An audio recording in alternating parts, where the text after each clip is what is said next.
Gearbox has announced the Borderlands pre-sequel, which I am so excited about. It's a new game in the Borderlands universe between Borderlands the original and Borderlands 2, and it delves more into Handsome Jack, one of the best villains I've ever seen in games. Let's take a look at some of the footage. You're on Handsome Jack's team. You're going to follow him in his rise to power. We really had so much more we wanted to bring to the Borderlands universe. That's why it was so exciting to discover that the team down in 2K Australia was available. We've got 4 new characters classes for Borderlands pre-sequel. The first one being Nisha the Lawbringer. We have Athena the Gladiator. We also have Wilhelm. Now, Wilhelm was from Borderlands 2 as well. And one of the ones that we're really excited about is bringing Claptrap as I can hover, I can fly. I mean, it just added a whole new loop. And then when I'm up there, they added this new feature. I call it a ground pound. I don't even know if it has an official name, but basically when you're flying, when you're hovering, when you're midair, you hit the crouch button. Bam! You just smash straight to the ground, leave an impact, stun everybody. It's so much fun. It's a great time to jump in and check out what all the fuss is about. The pre-sequel comes out in later this year, not a specific date announced yet, and it looks freaking awesome. It's said to have not be as big as Borderlands 2, which is understandable. It's a really huge game. So now we're playing from Handsome Jack's team point of view, and the Hyperion space station that we always saw in the air above the land, above Pandora in Borderlands 2. And I'm excited to watch his descent into utter madness, because you'll remember he describes himself as the hero. I want to know how he got that way. Well, I mean, all great villains consider themselves heroes. Yes, but he's very vocal about it. Yeah. I think that's one of the things that made him so much fun, is that he thought he was a hero. Like, in his own mind, he thought he was a hero. I don't think he's ever not thought that. I think even in this game, it's going to be, well, I think he'll I'm the start hero. as a hero. So, like Anakin. Yeah. Okay. This is, for the most part, what I understand, a 2K Australia project in conjunction with what Gearbox has already done. Which is why those guys are always like, oh, we're surprised by what they We're surprised, give yeah. us. So, and 2K Australia is formerly 2K Marin, which is responsible for primarily Borderlands 2, which I thought was the most disappointing game in the trilogy. Wrong. Really?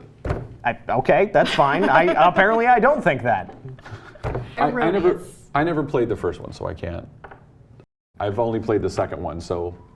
I mean, when you have a very successful franchise and then you hand the game, the sequel, prequel, whatever you do, off to another company, typically there is, a backtrack. The game is typically not as good, a la Arkham Origins. I think you're expecting too much from this. I would expect this to be like, kind of like a huge DLC maybe, Yeah, like an enormous That's the DLC. impression that I'm getting. I'm excited for it, and I like the new character classes, though I am disappointed I can't be a siren, because that's all I want to play. So will we see Handsome Jack in this game? Oh yeah. But like, is he going to be Handsome Jack with the face, or is he going to have a different face? Are we going to learn how he lost his face in this game? Or? The footage I've seen had him with the face on. Oh, did it? Okay. Yeah. Yeah, and what state was he in Borderlands 1? He wasn't around. He was kind of an underling for Hyperion who hadn't risen to power yet. So he was just Jack. He was just some dude. Yeah. His Probably daughter pretty was a handsome. siren. I mean, Well, we get to see his face all burned at the end of the game. I'm spoiling this a lot. And we don't really know what his actual natural face looks like. Okay. So he may have been ugly. Here's things that I think this game has going for it.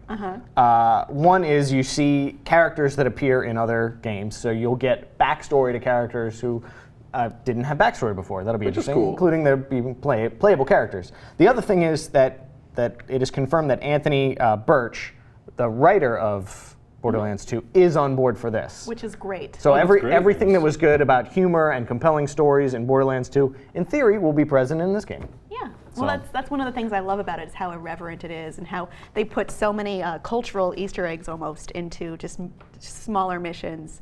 And I really enjoy that level of detail and commitment to humor. So that's what makes the game magical to me, besides all the killing and elements and stuff. The biggest outcry that I've seen on the internet for this game is that it won't be part of the next gen armada. Now, there are several petitions out there with lots of signatures on them, but that's not always an easy task and doesn't always bear the best fruit when you take a previous gen game and port it to the next gen. I think if you adjust what you expect this game to be, it's going to be pretty outstanding. at least in my opinion. What do you think of Borderlands, the pre-sequel? Will you play it? Are you disappointed it's not on PS4, Xbox One? Let us know what you think below in the comments, and please be sure to subscribe.